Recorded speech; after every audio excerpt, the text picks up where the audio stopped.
Good morning बच्चों। अब तक हमने स्टडी कर लिया था self induction, mutual induction, Faraday law, ठीक है, जो कि हमारा इसके अंदर इलेक्ट्रोमैग्नेटिक इंडक्शन के अंदर आता है। ठीक है, हम कर रहे थे इलेक्ट्रोमैग्नेटिक इंडक्शन और एसी सर्किट्स। तो आज हम स्टार्ट कर रहे हैं एसी सर्किट्स, जिसके अंदर सबसे पहले लेके चलेंगे एसी यानी कि अल्टरनेटिंग करंट। अल्टरनेटिंग करंट हम लेके चलेंगे एसी। अल्टरनेटिंग करंट की बात करें, एसी की बात करें हम, तो वो करंट है जिसका मैग्नीट्यूड और डायरेक्शन पीरियोडिकली चेंज हो जाता है। जिसके अंदर चार्ज का जो फ्लो होता है तो मैग्नीट्यूड और डायरेक्शन पीरियोडिकली चेंज हो जाता है, वो करंट क्या कहलाता है? अल्टरनेटिंग करंट कहलाता है। अल्टरनेटिंग करंट हम बात करते हैं अपने घरों में जब यूज करते हैं एसी होता है। ऐसे हम करंट की टाइप लेके चलते हैं, अल्टरनेटिंग करंट, डायरेक्ट करंट, ठीक है, वेरिंग करंट, ट्रांजिट करंट, ये सब लेके चलते हैं। लेकिन अल्टरनेटिंग करंट हम घरों में यूज करते हैं जो कि हमारा मैग्नीट्यूड और डायरेक्शन जिसके अंदर पीरियोडिकली चेंज हो जाए, जो कि एफिशिएंसी शो करता है। ठीक है, आगे बात समझ में। अब अल्टरनेटिंग करंट की बात करें तो इसकी वैल्यू लाई करती है, करंट की वैल्यू लाई करती है। और उस करंट की हम बात करें तो उसकी इंस्टेंटेनियस वैल्यू लाई करती है। क्या वैल्यू लाई करती है? Instantaneous value. तो इंस्टेंटेनियस वैल्यू की बात करें, इंस्टेंटेनियस वैल्यू ऑफ एसी। बात करते हैं अल्टरनेटिंग करंट की। मैंने आपसे कहा कि जिसके अंदर करंट टाइम के साथ पीरियोडिकली चेंज हो जाए, जिसका मैग्नीट्यूड डायरेक्शन एक गिवन टाइम के बाद रिवर्स डायरेक्शन हो जाए, जिसके वो क्या कहलाएगा? क्या कहलाएगा? Alternating current. अब इसके अंदर हम बात करते हैं तो ये वैल्यू हमारी जो होती है वो पीक वैल्यू होती है, जिसे हम पीक यानी कि मैक्सिमम। कौन सी वैल्यू होती है? Peak value. ठीक है, हम बात करें यहां पर तो इंस्टेंटेनियस वैल्यू की बात करें तो इंस्टेंटेनियस मतलब at a particular instant, at a particular instant, particular instant, एक पर्टिकुलर इंस्टेंट के ऊपर हम बात करें तो वो वैल्यू इंस्टेंटेनियस वैल्यू कहलाती है। ठीक है भाई, आगे बात समझ में। यहां से हम बात करें इसके अंदर तो इंस्टेंटेनियस वैल्यू जो होती है वो I is equal to I naught sine omega T होती है। इंस्टेंटेनियस वैल्यू एक पर्टिकुलर इंस्टेंट के ऊपर जो वैल्यू होती है वो वैल्यू होती है इंस्टेंटेनियस वैल्यू। यहां पर आई नॉट जो है वो पीक वैल्यू है ऑफ एसी। ठीक है, ओमेगा जो है वो एंगुलर फ्रीक्वेंसी है। ठीक है, टी जो है वो टाइम टेकन है। देखो ओमेगा की बात करें तो ओमेगा इज इक्वल टू हम लेके चलते हैं 2π/t। ठीक है भाई, तो 2π/t के अंदर t जो होता है वो टाइम पीरियड होता है।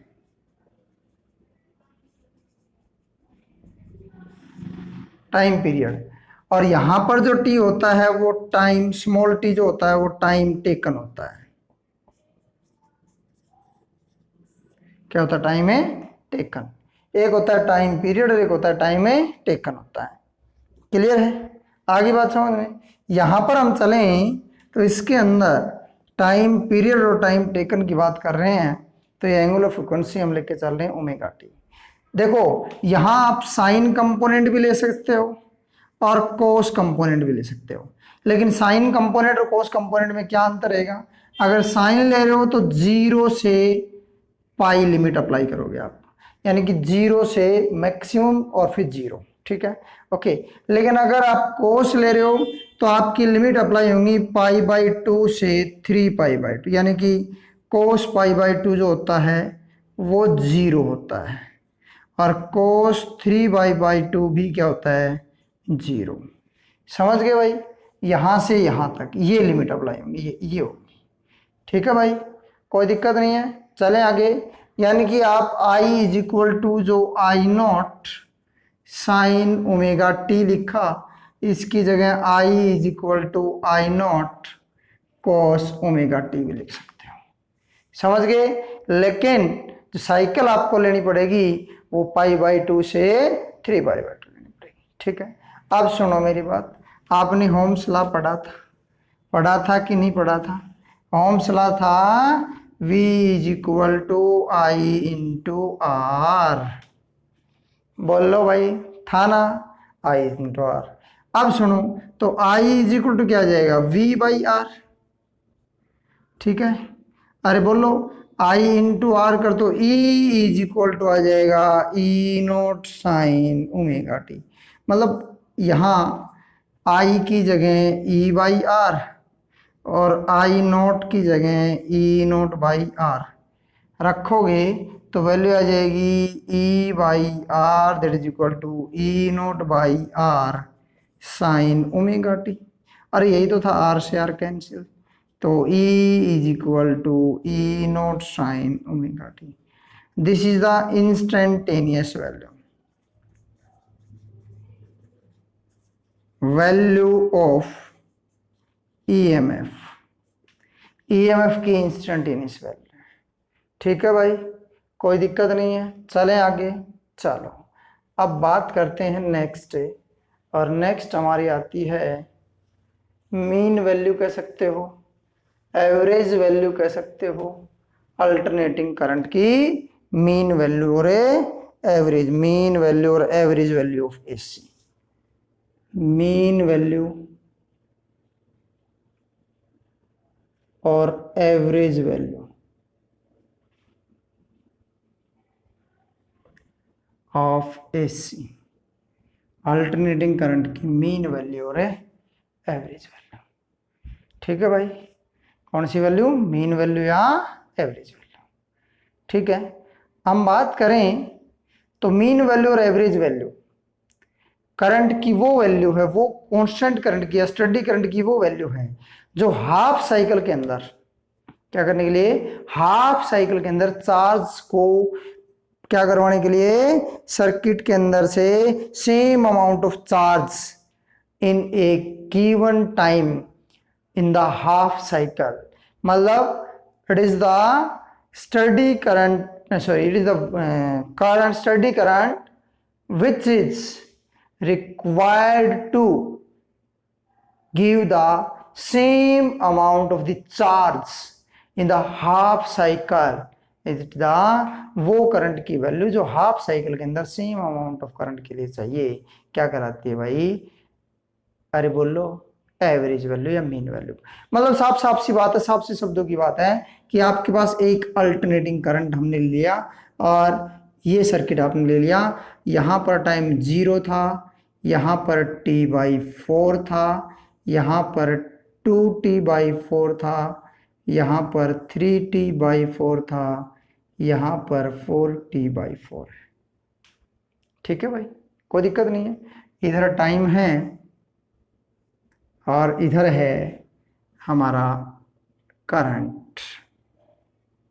ठीक है भाई, कोई दिक्कत नहीं है। अब ये कह रहा है कि इस साइकिल के अंदर, हाफ साइकिल के अंदर एक same amount of current flow करवाने के लिए जितने current, same amount of charge flow करवाने के लिए जितने करंट की जरूरत पड़ेगी, क्या कहलाएगा? मीन वैल्यू और आरएमएस वैल्यू। अब सुनो, जैसा कि हम जानते हैं, एज वी नो, जैसा हम जानते हैं कि I = होता है dQ/dt। अरे होता है कि नहीं होता है? तो dQ की वैल्यू आ गई I × dt। ठीक है, अब हमने पढ़ा कि इंस्टेंटेनियस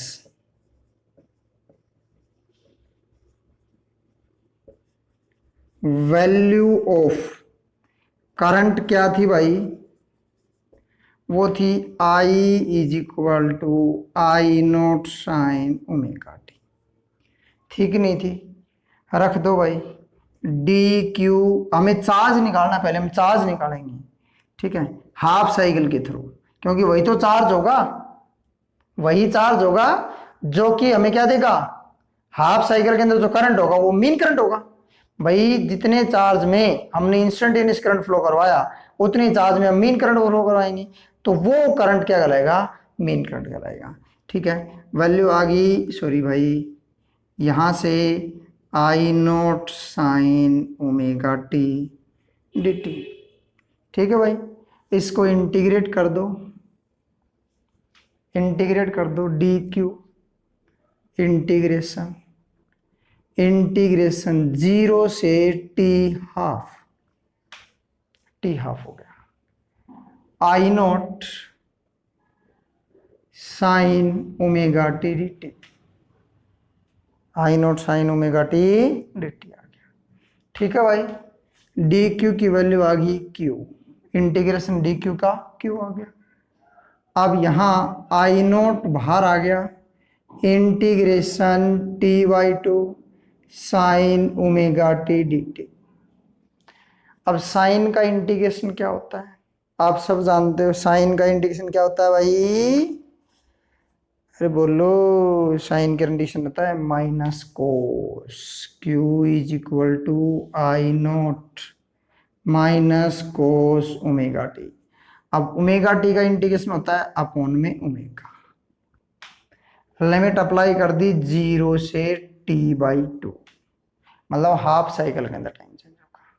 ठीक है भाई, माइनस और ओमेगा बाहर ले जाओ, Q that is equal to I naught by omega, वो भी माइनस का, cos omega T by two minus cos 0।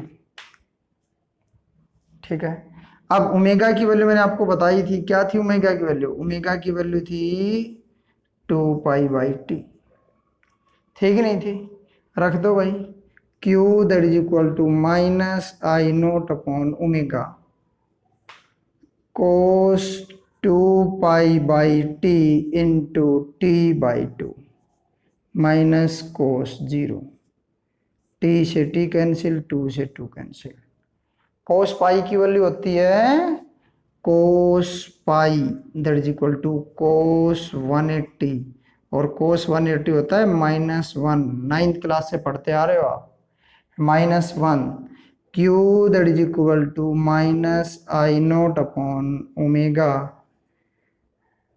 Cos pi minus cos 0, ये -1 और कोस 0 होता है 1, कोस 0 होता है 1, रख दो भाई, Q that is equal to minus I naught upon omega -1, Q that is equal to value आ गई minus I naught upon omega minus का 2, माइनस से माइनस है cancel, Q that is equal to 2 I naught upon omega. बोलो भाई, समझ में आ गया, चलो तो समझ में आ गया तो क्या वैल्यू आई भाई, ये था चार्ज जो कि हमने इंस्टेंटेनियस करंट से निकाला था, कि इंस्टेंटेनियस करंट के अनुसार अगर हाफ साइकिल में चार्ज फ्लो करवाएं, इंस्टेंटेनियस करंट के अनुसार हाफ साइकिल में चार्ज फ्लो करवाएं तो वो चार्ज ही आया। अब डेफिनेशन के अनुसार, डेफिनेशन के अनुसार करंट क्या कह रहा है कि वो वैल्यू है, करंट मेन वैल्यू है यदि चार्ज Q हो और साइकिल कितनी हो, हाफ, अरे बोलो, चार्ज Q है और साइकिल कितनी है, हाफ, हाफ साइकिल ही कह रहा है डेफिनेशन के अनुसार। तो भाई साहब Q is equal to I M into T by two, I M into T by two, भाई साहब ये वैल्यू रख लो।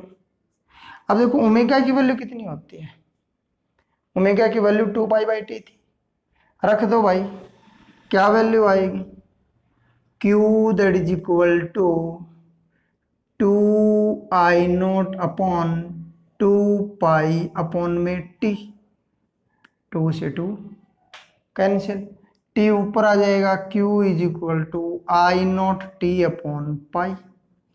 अब एक तरफ तो ये चार्ज था, एक तरफ ये चार्ज है, दोनों सेम है भाई, ये भी तो हाफ साइकिल में फ्लो कर रहा था, ये भी हाफ साइकिल में फ्लो कर रहा है, दोनों चार्ज क्या है, same, same amount of charge, दोनों को बराबर रख दो, I M into T by two that is equal to I naught T upon pi, T से टी कैंसिल, ये ऊपर आ जाएगा I M that is equal to 2 I0 upon pi. समझ में आया भाई?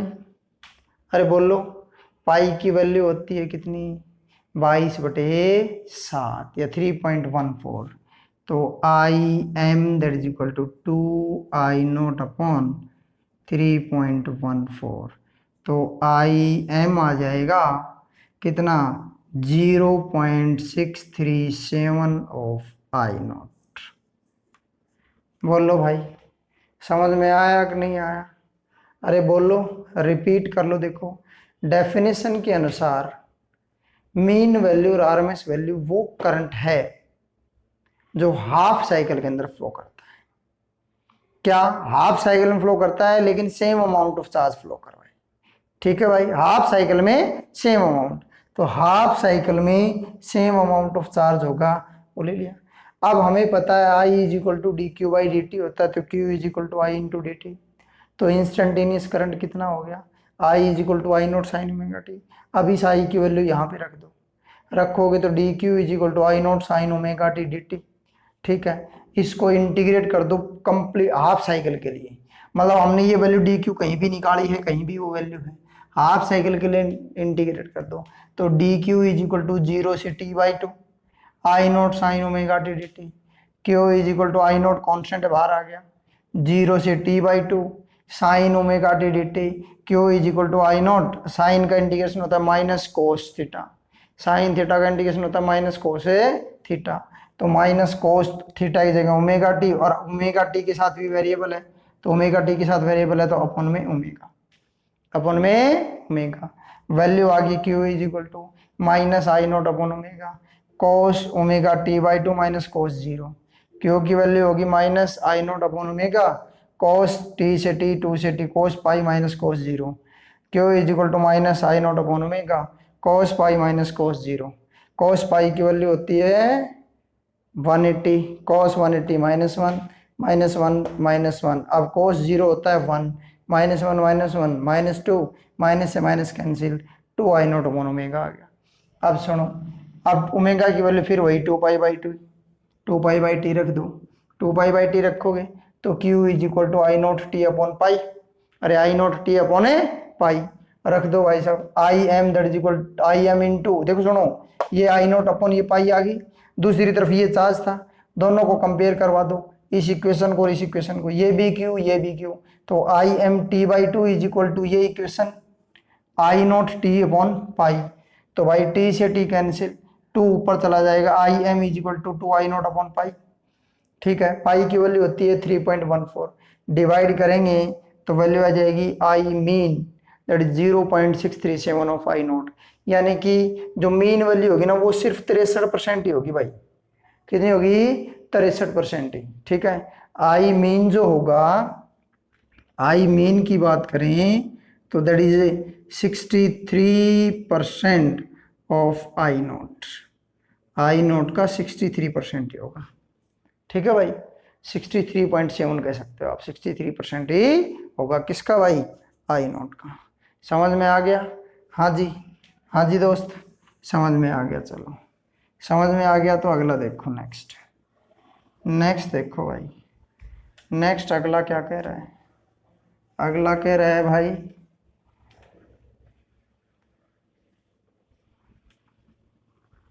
ये थी मीन वैल्यू ऑफ करंट। अब हम पढ़ेंगे mean value of EMF. Mean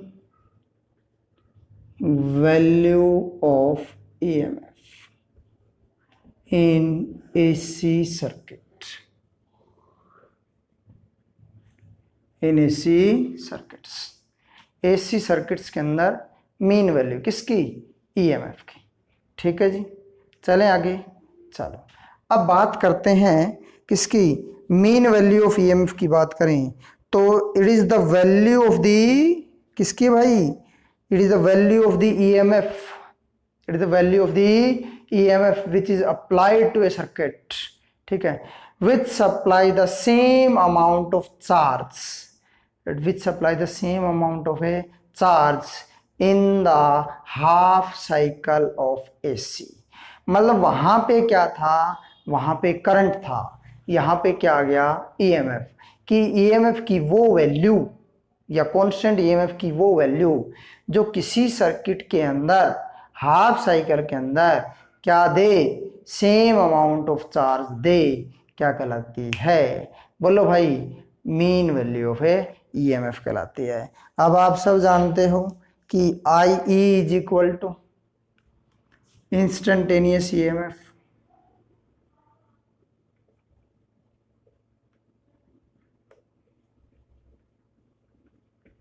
instantaneous EMF E is equal to E0 sine omega T. बोलो भाई, अरे पता है सबको।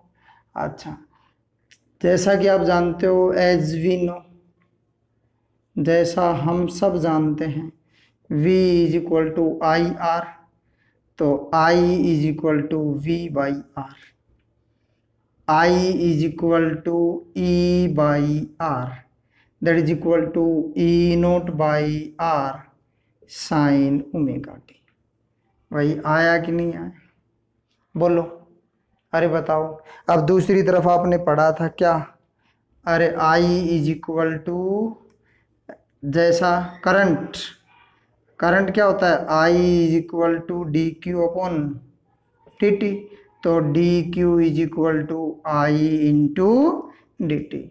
आई की जगह ई ये रख दें, अरे आई की जगह ये वैल्यू रख दें भाई, रख दो, D Q that is equal to E0 by R sine omega T into D T भाई, इंटू डी टी। ठीक है भाई, integrating from both side, from both है साइड्स, दोनों साइड से इंटीग्रेट करता हूँ। वी हैव, हमें क्या मिलेगा, हमें मिलेगा ये, इंटीग्रेशन कर दिया D Q that is equal to integration 0 से t हाफ, 0 से t हाफ, वैल्यू आ गई क्या, E0 by R sine omega T D T.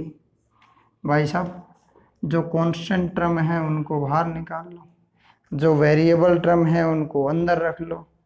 ठीक है, कांस्टेंट टर्म को बाहर निकाल लो, वेरिएबल है उनको अंदर रख लो।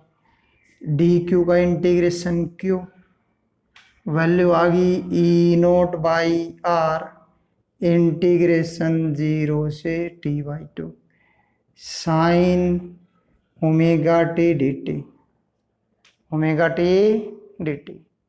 ठीक है, आगे बात समझ में, Q that is equal to E0 by R integration करोगे साइन का कोस ओमेगा टी, वो भी माइनस का, अपॉन में ओमेगा 0 से t/2, 0 से t/2। ठीक है, आगे बात समझ में क्लियर है, 0 से t/2, साइन का माइनस कोस और ओमेगा टी का ओमेगा, ओमेगा टी का omega, sine theta D theta integration वो होता है माइनस कोस थीटा, अपॉन में थीटा अगर वेरिएबल के साथ है तो थीटा का कंपोनेंट आएगा। ठीक है भाई, थीटा का कंपोनेंट, थीटा का जैसे अगर 2 थीटा है तो 2 आ जाएगा, 5 थीटा है तो 5 आ जाएगा। भाई साहब ओमेगा बाहर निकाल दो, माइनस बाहर निकाल दो, minus E0 by omega R, value आ गई कोस ओमेगा टी 0 से t/2। ठीक है भाई, 0 से t/2, Q that is equal to, value आ गई minus E0 by omega R. अब देखो cos omega t/2 minus cos 0, upper limit minus है lower limit, upper limit minus है lower limit, Q that is equal to omega की value हम रखें तो ओमेगा की वैल्यू आई थी 2π/t, पिछले टॉपिक में भी किया था। वैसे मैं आपको बता दूं कि इसके अंदर सेम पिछला टॉपिक है, सिर्फ और सिर्फ क्या है, आपको आई की जगह ई बाई आर है और आई नोट की जगह ई नोट बाई आर है, सब कुछ सेम है। तो वैल्यू आ जाएगी minus E naught upon omega R, value I cos 2 pi by T into T by two minus cos 0, T से टी कैंसिल, 2 से 2 cancel, Q that is equal to minus E naught upon omega R cos pi minus cos 0। Cos pi की value होती है -1, कोस pi की value होती है -1, Q that is equal to minus E naught by omega R, -1 minus cos 0 की value होती है 1, ठीक है। तो Q that is equal to minus E naught by omega R, minus का 2 cancel, Q that is equal to 2 E naught by omega R. अब सुनो, omega की वैल्यू वही पाई बाई 2, तो वैल्यू आ जाएगी Q that is equal to 2 E naught upon 2 pi by T into R, R से 2 से 2 कैंसिल। भाई साहब यहाँ से हम बात करें, वैल्यू आ जाएगी Q that is equal to E naught T upon में पाई आर, ये वैल्यू आ गई भाई इसकी। अब दूसरी तरफ आपने चार्ज निकाला था, और दूसरी तरफ चार्ज क्या निकाला था आपको याद होगा, किसकी वैल्यू थी, Q is equal to E M by R into T by two, half cycle के लिए। अरे सुनो मेरी बात, ये तो है करंट आई और ये है time, I into T, I is equal to Q by T, तो Q is equal to I into T, तो I is equal to E by R है कि नहीं है, तो आई मीन होगा तो ई मीन होगा, आई मीन होगा तो ई मीन, ठीक है भाई। चलें आगे, रख दो भाई, दोनों चार्ज बराबर हैं, तो ई मीन अपॉन में R into T by two that is equal to E naught T upon में पाई आर, टी से टी कैंसिल, आर से आर कैंसिल, बचा क्या भाई, ई मीन अपॉन में 2 ई नोट अपॉन में pi, E mean that is equal to 2 E naught upon pi, ये value आ गई। पाई की वैल्यू होती है बेटा 3.14, होती है कि नहीं होती है, रख दो भाई, E mean that is equal to 2 E naught upon में 3.14, जब हम काटते हैं तो वैल्यू आती है 0.637 ऑफ ई नोट, यानी कि मीन वैल्यू या एवरेज वैल्यू आ गई 0.637 ऑफ ई नोट, या आप ये कह सकते हो E mean that is 63% of E naught, या E mean upon E naught that is equal to 63%। समझ में आ गया, यहाँ I mean upon I naught भी 63% ही आया था। बोलो भाई, कोई डाउट है यहाँ तक, कोई डाउट नहीं है, पक्की बात है।